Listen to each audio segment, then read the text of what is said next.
Happy Friday. Yay, we made it to Friday, another week complete, another week where we hopefully got to do lots of amazing things. I know that we here in the Naturally Conscious community had an amazing week. There was, as always, so many things going on. We had a plant-inspired masterclass where we spoke about plant personhood, and then we took that into our budding artistry, where in the budding artistry, which is part of the Sprouts writing group, we created artwork to express and explore and think about whether or not we wanted to rename or rethink or redefine personhood in order to kind of give it the definition that we think is appropriate for the next year. So it was a pretty busy week. And we're not done there because, of course, it's Friday and we are going to talk about another paper. We are in the 2015 to 2020 time frame now in the papers that we're reading, so not that old, which is great because the discussions have evolved so much since we first started to speak. I mean, if you remember when we first had our conversations, we were having discussions around whether or not plants are actually conscious. But instead, now, our idea of whether or not plants are intelligent is pretty much been solidified. And now the question is more of what does that mean for the new society that we're in? So right now we're heading into a period, I'm tailoring a lot of our papers and viewpoints and essays and such that we're reading to really cover this conversation, to elicit more of this fundamental conversation about what does a plant-inspired world, what does a world where we are true collaborators start to look like? Because these are the hard questions and these are the interesting conversations, and everything in the naturally conscious community is about really moving us in this direction. And in order to move into this direction, honestly, there is no blueprint. There is no way of looking at this. We have to create it as we go. And I'm extremely excited to be here to create that. So that is why we're moving into today. We're going to talk about a viewpoint paper that was written by one of my favorites, Monica Galliano. Favorite from the perspective of she's so prolific. She's so out there. I mean, Stefano Mancuso, which you've obviously heard me talk about, and you might have read some of his books, who was my professor when I did my master's. Mancuso is fantastic of being very cutting edge, but unfortunately, his books are making it out into the mainstream world, like they're going out in multiple languages. For whatever reason, his actual talks and other things like that tend to get stuck into the Italian press, even though he actually speaks English. But I see it more very connected to Europe. I see that Monica, who is also Italian, but because she lives in Australia and because she has connected much more into the circle of the plant humanities and a lot of the people that are having the conversations around everything plant intelligence, plant consciousness, and really is on the forefront because Mancuso is a biologist. I mean, he is a botanist more than anything. I mean, he is a plant scientist, I guess is the best way to describe it. And so therefore, he tends to stay very technical in his understandings, where instead Monica being somebody who comes from the marine biology world, so she is a biologist in that aspect, but she has chosen to go more the cognition route. And I think because she's stepped into cognition, consciousness, she's moving much more into the opportunity for us to have discussions at a wider range. And she's looking more about relationship, lifestyle, critical studies around plants, and where a lot of the neurobiologists and the neurobiologists, whether they're human or plant neurobiologists, are sort of getting stuck in the conversation that's just not useful anymore. I mean, the technical biological conversation is interesting, but it's really not useful for the mainstream society who really wants to know about day-to-day life and make decisions for themselves. So I think that this is why we're moving now into this really interesting realm where we're having much more discussions with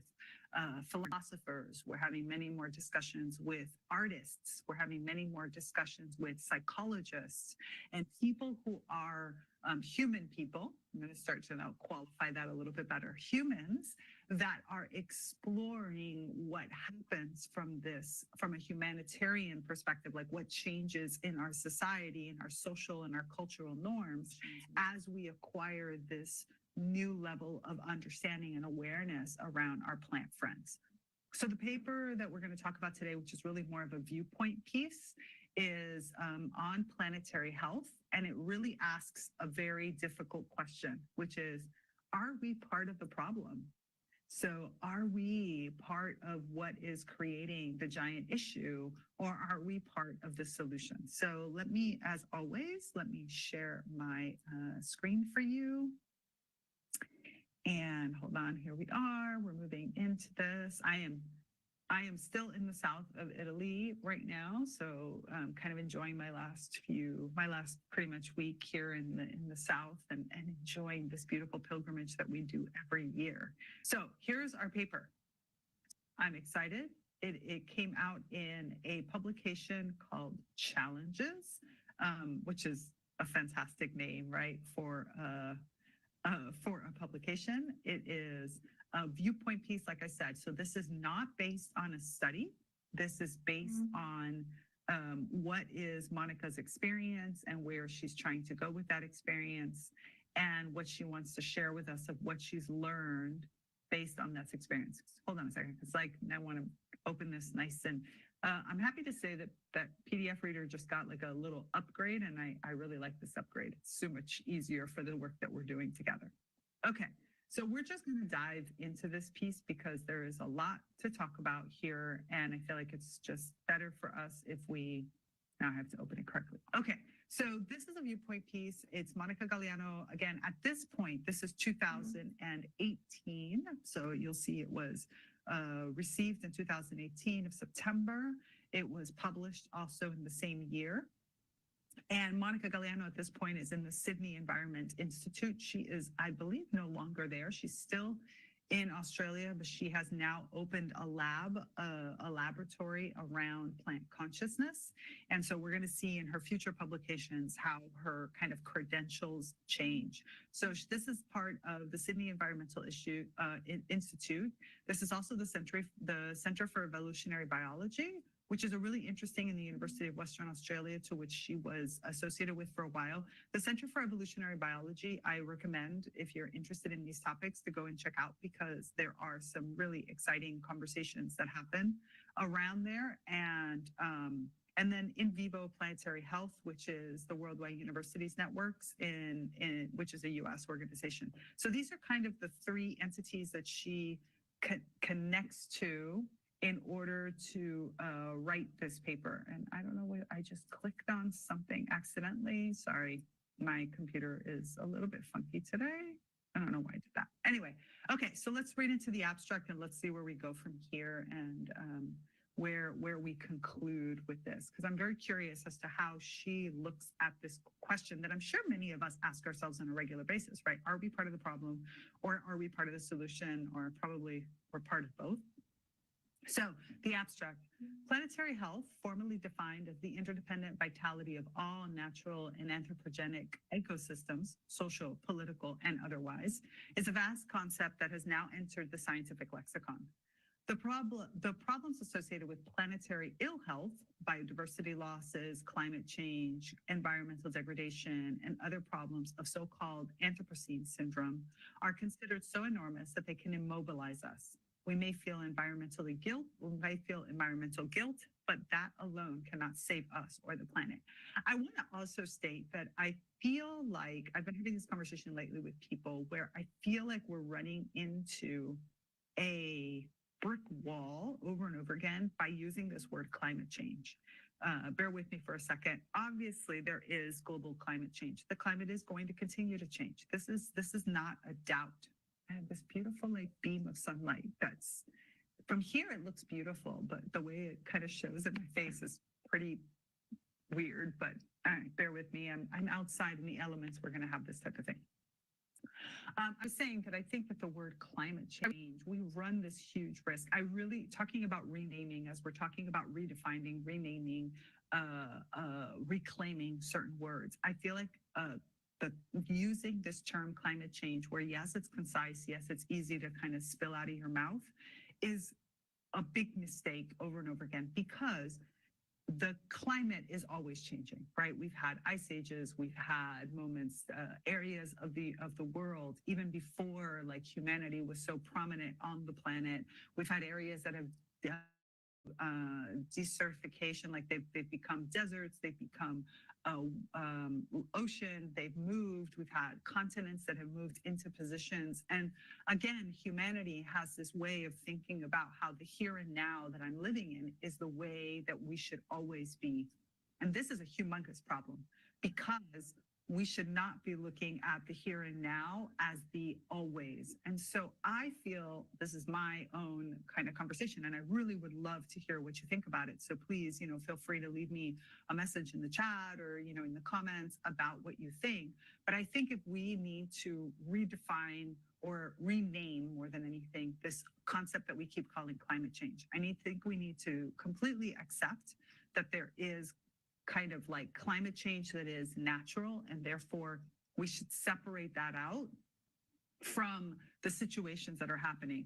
Biodiversity losses also, I think, is another one of those big terms where a certain amount of biodiversity loss, as well as a certain amount of biodiversity gain, is also natural in our planet as, areas change and modify and on a very gradual and natural perspective.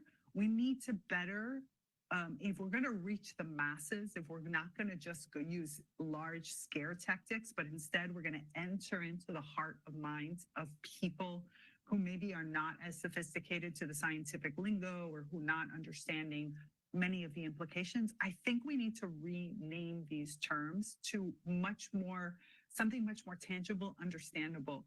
Like environmental degradation, on the other hand, in this phrase, I think is a great word, because that is about something that is happening. Pollution is another great. Other problems of so-called Anthropocene syndrome, I think, is another wonderful way of saying what are the problems that we're creating, and pollution is definitely one. The biodiversity loss is something that I still think is a little too big, even though that's already better, because we are talking about how, the richness of our planet or of certain areas is being lost. But climate change, in my opinion, is a word that we have painted ourselves into a box of argument and discussion because it's so broad that it's easy for you to argue against it and to negate the whole thing, rather than if you were to start to talk about pollution, if you were to talk about acceleration of climate change, for example, accelerated climate change, for example, would be to me a better way of redefining it, because accelerated climate change is what is really the problem, because we as humans are not able to adapt to accelerated climate change. So I do think that we need to look at this with other words. My opinion, I'd love to hear your thoughts on it. Okay, because I feel like that is what's immobilizing us, is that these terms are so big that they don't even feel approachable. They feel like this natural phenomenon, and why am I supposed to step into it? Okay, so what is missing? What is missing is environmental empathy. I want to see where she's going with this, because I'm not agreeing with this, but let's get into it. The nurturance of our capacity to recognize the planet and its many life forms as more than elusive entities to be objectified. Okay, that I agree with, but I don't know if that's environmental empathy as much as seeing our planet as alive or Gaia hypothesis type things anyway. Although experts in planetary health have called for a more sophisticated understanding of the psychological connections between humans and the natural world, these appeals are almost exclusively cordoned off from the taboos of science. Applying concepts of self to non-human animals, and especially non-mammals, are generally prescribed. Here, I will personalize the planetary health concepts by describing my research-based endeavors on the Great Barrier Reef, experiences that would change my scientific career and personal life forever. By the way, she also talks about, let's see what part of it she talks about, but a big part of this she talks about in her book, The Spoke the Plant. The small damselfish, Pomacentrus amboinensis, became the teacher. The student in me departed the reef with an education in environmental empathy and a greater understanding of the urgency with which we must alter our teaching in ecology and other branches of science. Planetary health as a unifying multidisciplinary effort generally lacks a narrative perspective in academia. I am hopeful that others will share their narrative perspectives and, in doing so, foster the growth of environmental empathy. Okay, so it sounds like she's going to hinge her entire conversation of are we part of the problem or the solution around whether or not we have entered into an environmental empathy. Okay, I can sort of start to see where she's going with this, but let's go farther into it to see if we can better understand her argument. Section 1, Introduction. In November 2015, the eminent journal Nature reported on a special event. It was the 21st meeting of the United Nations on climate change in Paris, where representatives from several nations gathered to talk about the intractable climate problem. I want to start using accelerated climate change or induced climate change. I don't know, which word's better, accelerated or induced? Anyway, after 2 weeks of heated negotiations with a great deal of caffeine consumption, the meeting resulted in a historic global pledge, namely to adopt international measures in order to reduce greenhouse gas emissions so as to curb global warming to below 2%. 6 months later, the same journal reported about the Great Barrier Reef undergoing the most severe bleaching event in its history, as a result of temperatures unremittingly creeping upwards. A year later, Nature reported again on the coral crisis triggered by warming oceans, right at the time when kilometric aerial surveys were revealing the unfolding of yet another severe bleaching event on the world's most famous coral reef. Reef scientists desperately call for an immediate reduction of greenhouse gas emissions for a chance to save the reef from dying. Okay, while scientists and economists together warned that in order to keep us below the 2 degrees Celsius mark, no new coal plants could be built from then on unless they have zero emissions. The Commonwealth Government of Australia was busy issuing a lease for a new coal mine in Queensland, the biggest coal mine in history, estimated to generate about 5 billion tons of greenhouse gas emissions and to cost Australian taxpayers billions of dollars in subsidies. Aside from the fact that the mine lacks economic viability and its approval is contrary to public interests, if built, the increased shipping and dredging activity would directly cause irreparable devastation across the world's most famous reef. Okay, here's why I've said we need to change and redefine these words. We're talking about increased shipping and dredging activity, right? That is not a climate change problem. That is the fact of directly impact, so human impact problem. And that is something that is preventable. And if we were to extract that out and have a conversations about specifically those things, rather than dumping it into the global term of climate change, we would probably have a little bit better traction. I know this sounds so benign.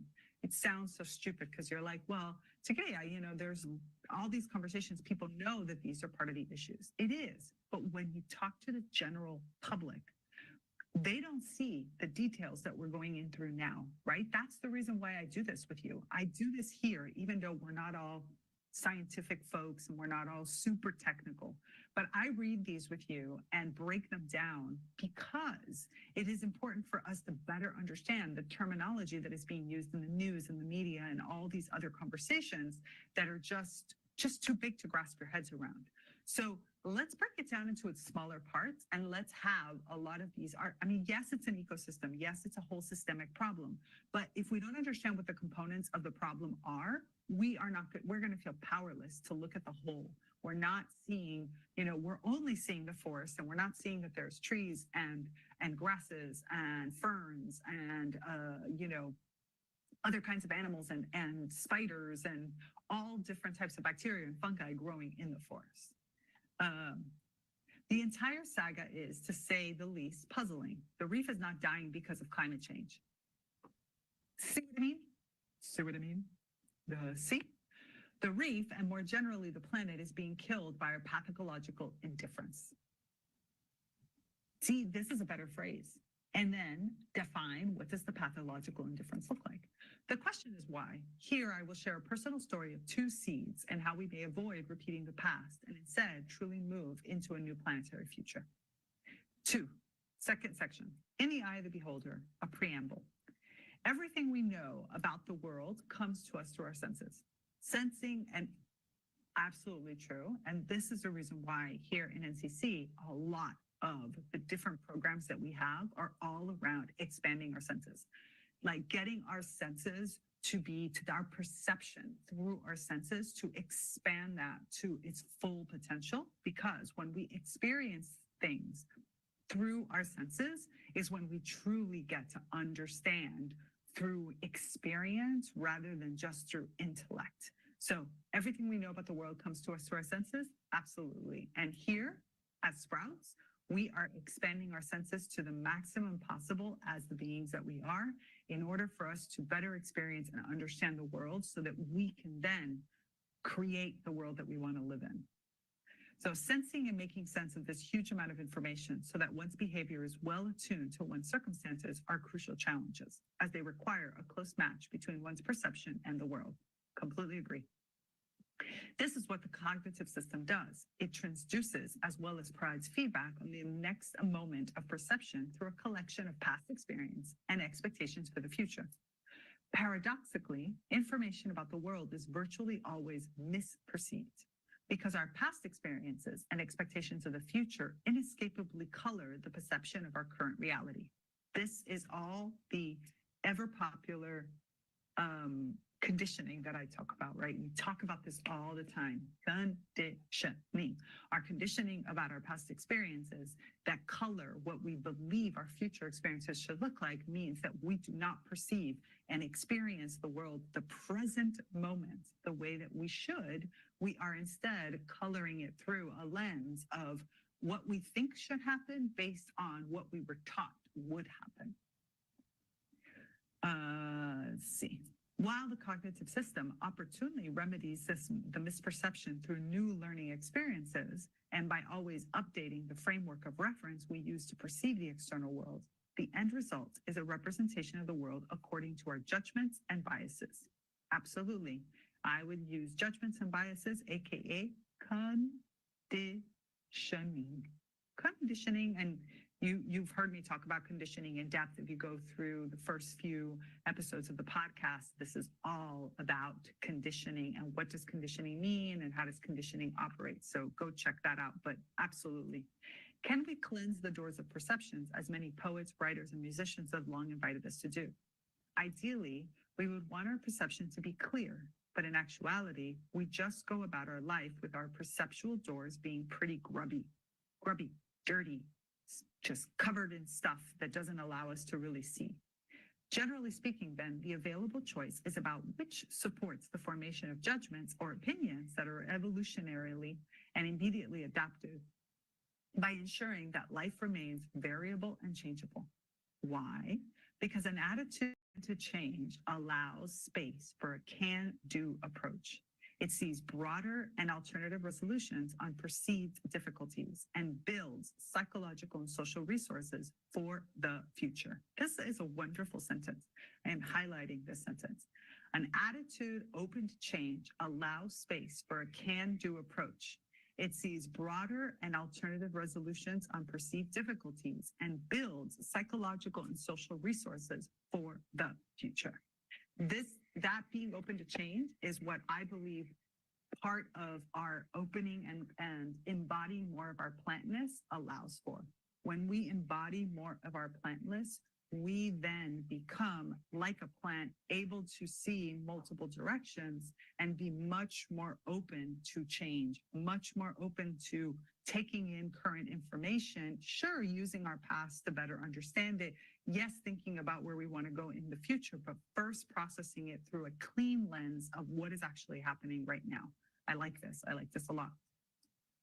This optimistic attitude, as well as sophisticated understanding of human connections to the natural world, are critically important in the context of planetary health, defined recently as the interdependent vitality of all natural and anthropogenic ecosystems, social, political, and otherwise. However, many current environmental discourses pitch a doom and gloom scenario, which is not helpful, where the causes of our difficulties and problems are portrayed as stable and general. Isn't that what I was just talking about at the very beginning, right? Everything is so general and everything is about like, this is the way it is and it's not going to change type of thing. This attitude towards the global environmental challenges that we are currently facing resists change. It incites doubt, denial, and various forms of defensive thinking, and most tragically generates learned helplessness. Ooh, learned helplessness. What a great phrase. A tendency to simply give up and an acceptance of the status quo. So there's a footnote here, which we'll look at afterwards for an in-depth discussion of this topic. This is not an adaptive choice. And again, adaptation is one of the biggest things we learn from plants. So again, this is another topic between the master classes and the podcast. I talk a lot about adaptation. And this is true. This is not an adaptive choice. This makes you feel like it's all futile and what the hell's the point? This is certainly not the only choice available to us. Let me illustrate this point by sharing a personal story. Oh, cute. She adds an image to it. A story of two seeds. So this is section 3, a story of two seeds. For years, I spent months breathing under the waters of the Great Barrier Reef so as to learn about the private life of little damselfish species.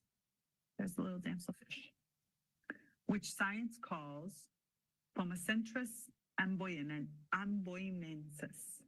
During the warmer summer months, I observed female laying eggs in perfect little nooks within the complexity of the reef structure, and males aggressively protecting these benthic nests from egg predators and other intruders.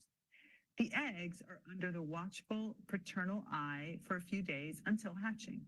All born females, all are born females, that's what I meant. The tiny larvae will wiggle their way out and away, embarking on a courageous journey far from the reef and out into the open ocean where mortality is almost absolute. Those few that do survive swim their way back to the reef under the protective darkness of the new moon, and their diaphanous shapes are transformed into the beautiful catchy colors we love. As time passes, the juveniles audaciously venture further and further out from the safety of their hidey holes to catch some plankton in the water column, or to compete over new prime spots in the coralline estate. Thanks to the black spot at the rear of the dorsal fin, which does not function, as popular belief would have it, to confuse predators, but instead speaks of their immature reproductive state. These youngsters are tolerated by the dominant males, who allow them to hang around the nest sites and who indirectly protect them from predator.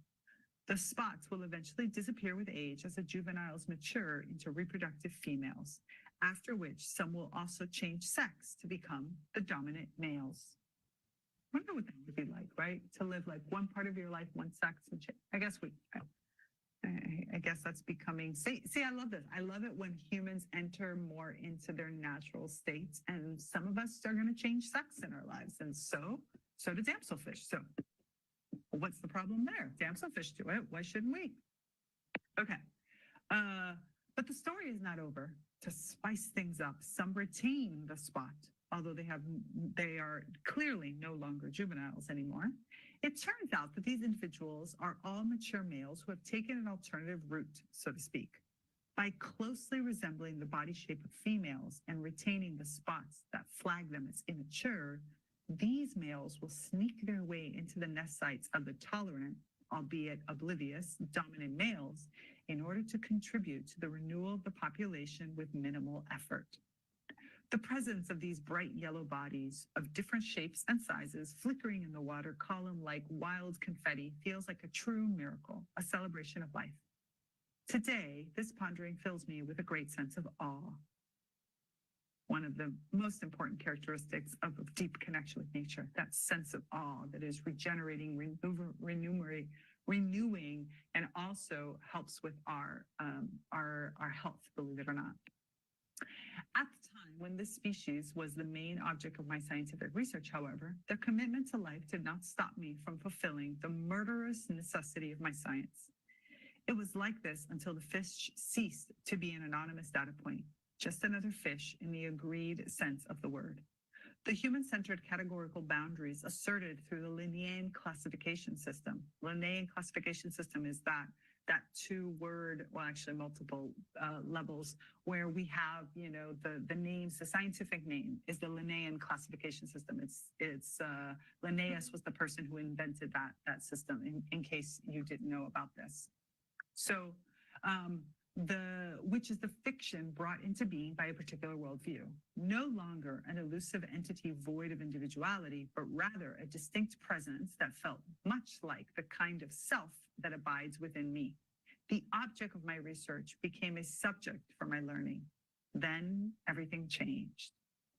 I remember that morning vividly. I had been in the water every day for months, monitoring the reproductive output of wild P. amboinensis, which is the damselfish pairs. Every day we encountered each other at the edge, where the safety of the reef ended and my hand was stretched out and open. A week into the study, these wild animals snuggled inside my hand as my fingers gently curled around their scaly bodies and then uncurled open again. They knew me personally. I knew them one by one. On the last day of my study, I went into the water with the intention of saying goodbye before returning in the afternoon to capture and kill them all. By the way, Monica talks also about this story in her book, and Thus Spoke the Plant. And it is what triggers, I'm sure this is where she's going to go with it. No spoilers, sorry to spoil it a little bit, but this is what triggered her switch from being a marine biologist and moving into the cognitive sciences around plants. Like, she really got to a place, and I think that this is probably where this paper is going to go with it. This is really what triggered her conversion to understand this fact that we as science, and I was thinking about this the other day because I was listening to a report about a specific area of research, and I was just thinking about how many, it was one with mice in this particular case, but I was thinking about how many mice had been killed, altered, basically zombified in order for them to reach the conclusions that they did. And I have to say, it was gut-wrenching. Like, I kept saying to myself, I wonder how long it will take us to get to a world where we look back on something like that and think, how could we have been such barbarians? How could we have been so naive to think that we could just manipulate another species in that way? I mean, I understand that people say, well, but for science, and I'm like, I don't know, man.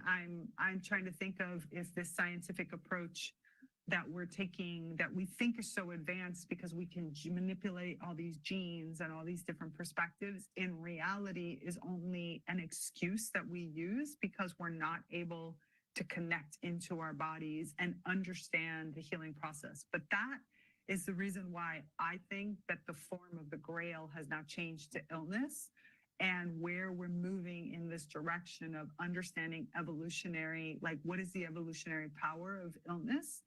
And what is our body? How does healing truly work from a perspective that does not entail me modifying and zombifying other species? But let's see where she goes with this. By the way, if you've never heard me talk about the Grail and illness and all these things, it is a big part of Kickstart Your Conscious Revolution, which we're going to have another edition coming up in probably November. So that's the place to go for that, because this is a big part of the discussion of understanding the evolutionary reasons for illness, and how the Grail and the power of the Grail is really there to help us better understand this, and healing and illness and all the combinations. But I'm not going to divert over there right now, but that's the place where you want to go. Okay. Let's see. I had done okay. Okay. That morning, not one was in sight. No one was approaching me, let alone my open hand. A chilling sensation filled me. In that moment, I knew they knew. I felt the blood of all the past killings I had done in the name of my science, and a dreadful feeling of guilt arrived in my heart. Frozen and not knowing what to do, I did what I knew. That afternoon, I went back in the water with nets and catch bags and killed them all. I understand now that theirs was an incredible sacrifice that delivered the one gift that would change everything. Because through the intimacy of our encounter, the time spent being together and being with each other had broken down the taxonomic boundaries. In this permeability, a true nakedness had emerged, the kind of vulnerability necessary to establish openness. They taught me empathy, and I never killed again. It has taken almost 10 years to recognize what occurred that day on the reef was one of the most significant events in my career and personal life. Empathy had enabled me to perceive in the fish as someone that felt much like the kind of self that abides within me. as Barbara Sputz has been able to perceive in her baboons, for example. Of course, applying a concept like self to a fish or non-human other is very controversial and even taboo among scientists because we are not sure how to define it and its subjective dimensions resist other current scientific methods. And this is exactly the conversations we were having, right? When we talked last week about the political voice that Brian Lau, it is about saying that in this case, it's the political voice of plants and creating a device. It is that case of saying a plant is a self, a plant is a being, a plant is a person, right? This is why we're talking about redefining personhood. Like, what is the right? Is it the term? Is it reclaim the term so that we have an animistic? If you listen to the plant-inspired masterclass that I gave on Tuesday, which is inside of Blooming Sprouts, you will be part of the conversation that we're currently having in there around the idea of personhood. How do I rename it? What is it? How do I explore it? And should it be the animistic view where we look at there's plant persons and human persons, and there are rock persons, and there's water persons, and there's air persons, or wind person, I guess it would be wind persons. And each one of these persons has their own characteristics, their own way of being, and their beingness is enough for them to be recognized as a person? Or do we just say this fucking term bursts, sorry, excuse me, my French, but this person term has been too polluted. It means too much, too connected to humans. And we need to just rethink of a new term and give a term that really is about the beingness of self, the self-being that exists, and go to the future and look in the future with a new term, with a new slate, kind of similar to what she's saying right now. I don't know. What do you think we should do? I mean, this is what we're talking about here to look at it. In response to this resistance, we simply omit such subjectivity and our associated data from our studies, and most poignantly, we ensure that the next generation of field ecologists are suitably trained to do exactly the same. What we fail to recognize is that in the encounter, we too are subject to the other. And through the encounter, we have entered a shared inter-subject space with the other, one that transcends without negating the individuality of the parties, the personhood of each individual that is part of this exchange. Then no matter how convincingly we deny or omit the self of the other, our reciprocal immediacy is never neutral, objective act. No matter how strongly we resist the full presence of the other, the encounter always changes us, constantly reimagining both parties anew in a space of interdependence. This capacity to feel our way into the being of another is an inherited skill we all have and can use to be fully present with the world. So what would the world look like if we chose to teach this to the next generation? It's a great question. So, section 4, the moral of the story. I call this the story of two seeds, namely guilt and empathy, because I had been given the opportunity to choose to plant one of them to change my life. In the wider global context, I feel we have arrived at the same point of choice, an opportunity to change the world. So which seed shall we choose to plant in our collective garden? We have zealously been planting environmental guilt, now fashionably referred to as the Anthropocene. Oh man, this goes back to exactly what I was saying at the very beginning, right? The fact of this Anthropocene, the fact of the terms that we're calling, they're so huge, they're so massive, they're so, they don't take into consideration the fact that some of this is the natural occurrence that we need to adapt with, that we need to enter into relationship with and adapt and work with. And instead, we're all looking at through the eyes of this like giant bad behavior that paralyzes you in a horrible amount of guilt of I'm a horrible person and therefore there's nothing I can do, so I just might as well keep doing the same thing I've always been doing. To me, this word smells moldy. It smells of patriarchal colonialism, still celebrating our dominion over the environment while religiously confessing our sins of devastation and hoping for redemption. But environmental guilt cannot save us or the planet. Environmental psychologists tell us that guilt is an emotion that only works when people are faced with small issues. This goes back to what I was saying about the words climate change at the very beginning, right? We cannot keep using this immense term. It's too big. And therefore, we don't even know what parts of it to feel guilty for. So we feel guilty about the whole thing and it paralyzes us. Where instead, if I had small points and I can feel guilty about them, I could be productive of using that guilt to work towards another area. But you can't do that when it's so big. You're just stuck. When the challenge is perceived to be too big, our current task of planetary proportions, guilt overwhelms and immobilizes us to be in the state of hopelessness and helplessness, just as I did with my fish. We freeze and end up doing what we already know, repeating past actions that have caused the very circumstances we are trying to resolve, and thus not allowing us to move into a new future. To choose guilt is to plant the seed that ensures the individuality of the other.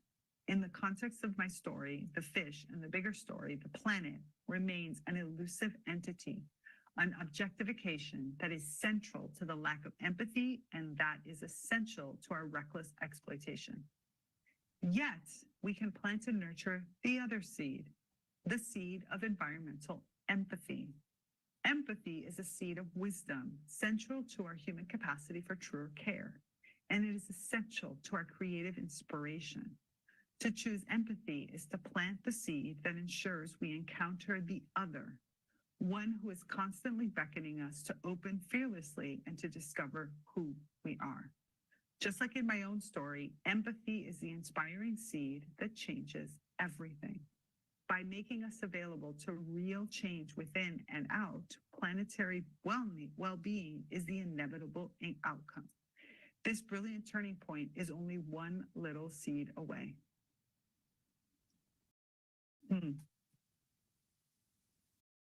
Interesting.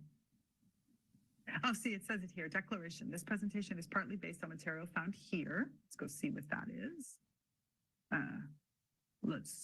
We'll see. I'll open that in a second. And then, and in the author's trade paperback, it's a bad way of putting it, Thus Spoke the Plants, a remarkable journey of groundbreaking scientific discoveries and personal encounters with plants. So this is what I was, this is what I was saying, that the book is a big aspect of this. She tells this story of it. And I really like this story of these two seeds, the idea that guilt is racking us. I still don't know if empathy is the right word, but I think it is the right concept that we're moving towards. I feel like it really is an important place of where we're going, which is the need for us to move towards this giant empathy. As a matter of fact, today I was reading a book, a Hurrian book in this case. It's based on the research of a group of people, and then it was written kind of condensed in by one person. So as you've heard me talk about before, there's these elements, and then there's these archetypes. I use this term kind of like our deep patterns that we have to identify. And then there's these archetypes that have been lost to humanity.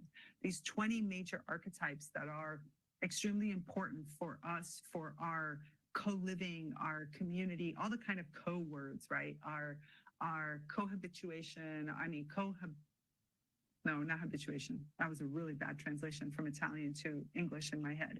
But for our co-living, for our community, for our communication, all the kind of big co-words that have been these archetypes that we've lost. And these are the things that glue us together. These are the things that kind of bring us into the collective. That's really the word I was looking for.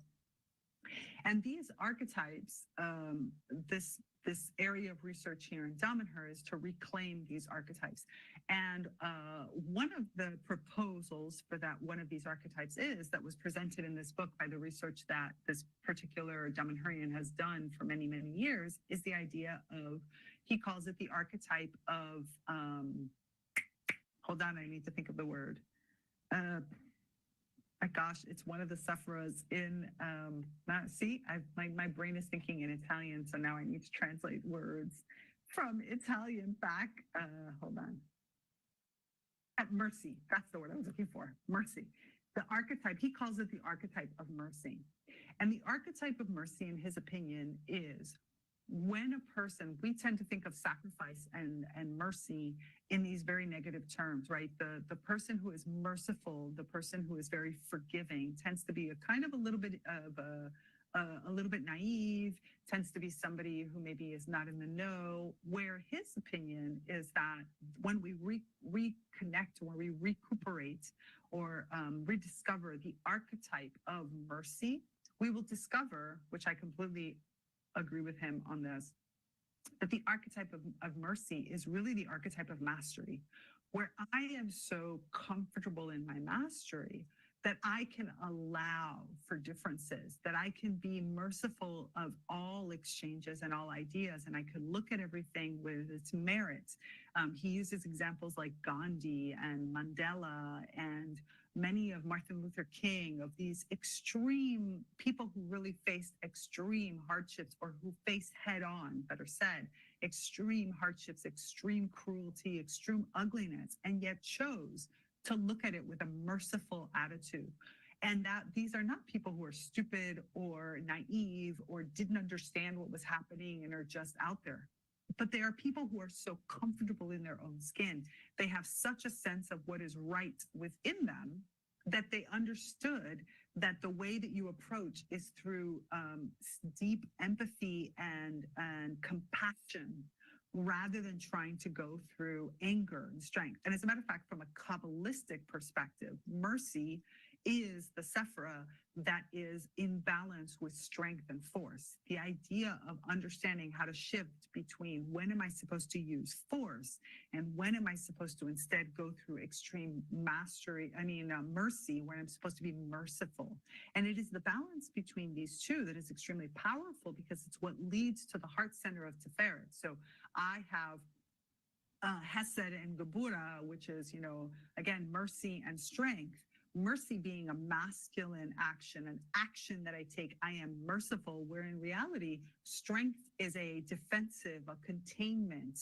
We tend to think of it as the other way around, that it is the female or the feminine, not female, feminine perspective that is merciful, and that it is the masculine perspective that is actually forceful. From a Kabbalistic perspective, it's actually the inversion of those two, because my force should never be taken as an act of it doesn't create necessarily. It is really something that is used to contain.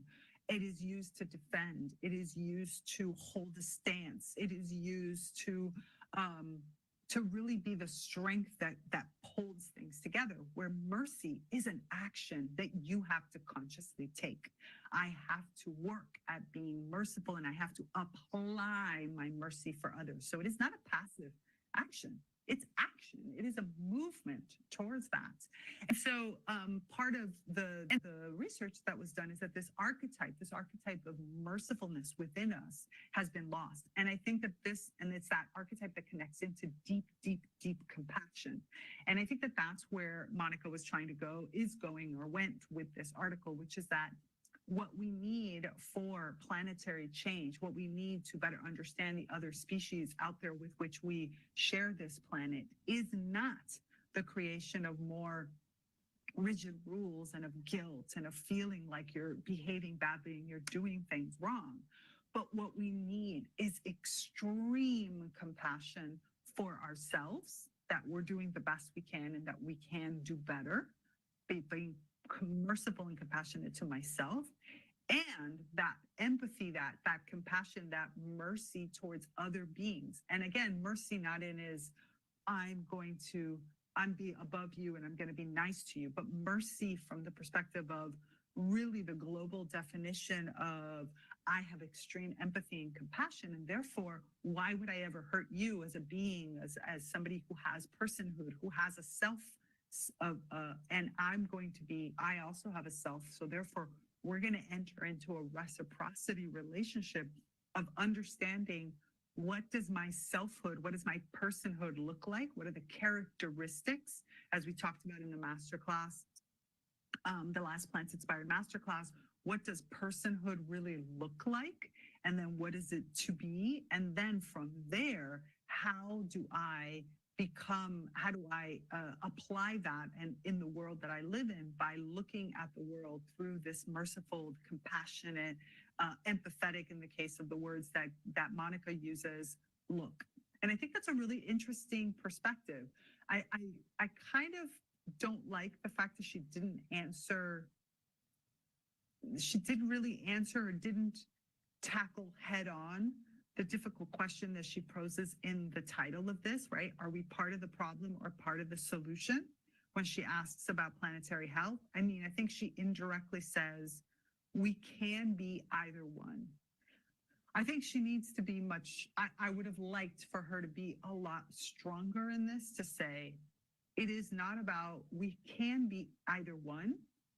And today, the problem that we're creating is trying to push things through guilt rather than creating a school of thought and working for the next generation to build empathy, to build mercy, to build compassion. And that if we increase, and which is of course things that happen with awe and our connection to nature, right? It all sort of converges. The more I am connected to the natural world in whatever way, the more where I enter into a relationship where each being that I encounter in nature is a being in and of themselves, but is not necessarily a being that is just a collective, but instead I'm looking at a tree. There's a eucalyptus tree in front of me, and I am seeing that eucalyptus tree for that eucalyptus tree, which is different, and the characteristics and the relationship with the birds is different than the other eucalyptus tree, which is only 20 steps away. And I think when we enter into that relationship, that's where we can change we can start changing our way of interacting with planetary health. So going back to her original question, right? Planetary health. Are we part of the problem? Are we part of the solution? The question is, we can choose to be either one based on the seeds that we plant, using her metaphors. And the seeds are guilt, puts it as part of the problem. Empathy puts us as part of the solution, or at least paves the way for us to open ourselves and be in a solution landscape and moving towards creation of solutions. So a lot of concepts, I think, that came up here and in her conversation, right? The idea that climate change is too immense of a problem, and not all even our own doing. Like, yes, some of it is part of our undoing, and so we need to break that down into its constituent parts. And then we need to create a more empathetic relationship with the natural world in order to see the self, to see the person, the being in every single aspect of it. And it is through that relationship that we become part of the solution, that we re-enter the natural order of conscious life. And therefore we can make conscious decisions from that place. And like I said, I think that this viewpoint piece was weak in its conclusion. I think she could have spent a lot more in the conclusion of it, not just the moral of the story, but in where she wanted to go with it. And I think that was a real lack. I'm going to look really quick of whether or not the link, I was trying to see, because you know how she has, we saw a link at the very bottom of it, which is to the story of two seeds. But as I'm looking at this message, I think it's no longer, must not be on their website. I'm looking for it right now. Because the link that here it is.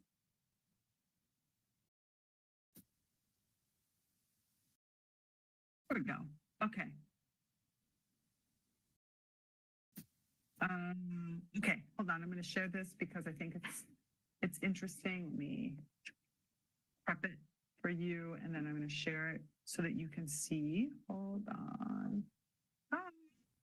Where are we? So that you can see the paper that this originated, because I think that there's some extra pieces in here that would be nice for us. All right, so see here, this is her original paper, in the eye of the beholder, that led to what we just read, the viewpoint piece, and the story of two seeds. And here already, she just says it very differently. She sort of says that part in the paper, right? We've arrayed. So she talks about, right, arriving at the opportunity. And so which seed shall we choose in our collective? The reef is not dying due to climate change. For those that were here from the very beginning, you'll know what I'm talking about. Okay, so we already read all of this. I want to see if she has a different ending. It sounds like, but the same. This is pretty much what she wrote in the other one. Empathy is the seed of wisdom. Nah, she doesn't. Unfortunately, just like her own story, she just talks in general. I mean, she's a little bit more clear, right? Empathy is a seed of wisdom, central to our human capacity for true care and essential to our creative inspiration. To choose empathy is to plant the seed that ensures we encounter the other who is constantly beckoning us to open fearlessly and discover who we are. Just like in my own story, empathy is the inspiring seed that changes everything. By making us available to real change within and out, planetary well-being is the inevitable income. This brilliant turning point is only one little seed away. And I think that's a little bit more clear than the ending that she had for our the original piece. So I wish she kind of would have gone in that direction. But that's it. I mean, this is what where we are right now. I'm very curious as to your own thoughts about this opinion piece that Monica wrote, right? Planetary health, are we part of the problem or part of the solution? I would love to hear your thoughts in the comments as to whether or not you think that we're part of the problem or the solution, or better yet, I think a lot of people think we're part of the problem. I mean, but the question is then, how do we become? I think more interesting question is, how do we transition? And I think this would have been a better title for her. How do we transition from being part of the problem to being part of the solution? And her response is that it's through empathy. It's about teaching empathy, about creating empathy, about being a part of empathy. I'm very curious as to what you see that. And so, I love when I post this, I'd love to hear your thoughts and for you to explore this topic with me. So that's it for another week of commentary. So about another paper, we are moving through. There are so many good ones coming up. I have so many to look through every week that I'm just like, which one do I do? Which one do I do? So I welcome all of your feedback. And, we have another exciting week coming up in the Naturally Conscious community. Just go and click on events for you, and you will see everything that we have going on, because we have a constant flow of courses and experiences. And coming up very soon at the beginning of August 2nd through the 6th, we have I Am Plant, which is our 5-day challenge to embody your plantness, always with new goodness and amazingness and discussions that we're going to be having in there. So I really welcome you to be a part of that. And all the information on how to register is in the Naturally Conscious community. And so I will see you next week. Until then, I encourage you to resist the urge to hold back your evolving green brilliance. And if there's anything I can help you with, if you want to talk about how a nature-inspired approach can help you in your own experience, in your own growth and evolution, you know where to find me. I'm always here. Until then, Sprouts, I will see you next week. Bye.